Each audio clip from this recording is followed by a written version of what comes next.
সুন্দরবনের মানুষের জীবনযাত্রা প্রতিদিনের যুদ্ধ আর সংগ্রামের। কখনো নোনা জলের ঢেউ, বাঘের ছায়া আর ঝড়ের হুঙ্কার যেন তাদের নিঃশ্বাসেরই অংশ।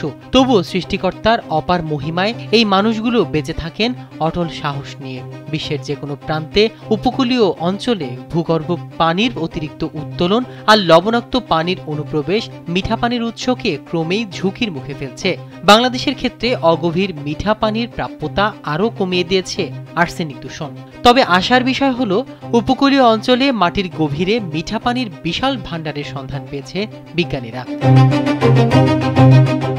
স্যান্ডেলিনা সো, রূপচর্চায় আভিজাত্য। যুক্তরাষ্ট্রের university of Columbia, new Mexico institute of mining and technology, deep blue geophysics এবং ঢাকা বিশ্ববিদ্যালয়ের গবেষকরা পশুর নদীর তীর বরাবর ভূগর্ভস্থ মিঠা পানির অনুসন্ধান শুরু করলে ফলাফলে দেখা যায় ভূগর্ভে দুটি পৃথক মিঠা পানির আধার রয়েছে, আর এদের মাঝখানে উচ্চ লবণাক্ত পানি আছে। বিজ্ঞান বিষয়ক সাময়িকী নেচার কমিউনিকেশনে প্রকাশিত নিবন্ধে গবেষকরা বলেছেন, তারা গঙ্গা ব্রহ্মপুত্র বদ্বীপের পশুর নদীর তীর বরাবর গভীর ভূতাত্ত্বিক অনুসন্ধানের জন্য ম্যাগনেটোটেলুরিক পদ্ধতি ব্যবহার করেছেন।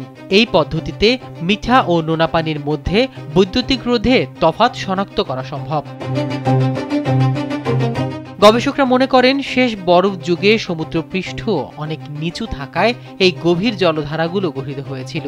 এরপর সমুদ্রপৃষ্ঠের বৃদ্ধি এবং উপরের সূক্ষ্ম দানার পলিমাটির স্তর এগুলোকে ঢেকে দিয়েছিল। এই দুই মিঠা পানির আধার 90 মিটার থেকে 100 মিটার গভীরে অবস্থান করছে। সূক্ষ্ম পলি ও কাদামাটির স্তরগুলোর কারণে লবণাক্ত পানি নিচে প্রবেশ করতে পারে না, ফলে হাজার হাজার বছর ধরে এই মিঠা পানির স্তর অক্ষত আছে। মাহমুদুর রহমান সিয়াম, কালবেলা।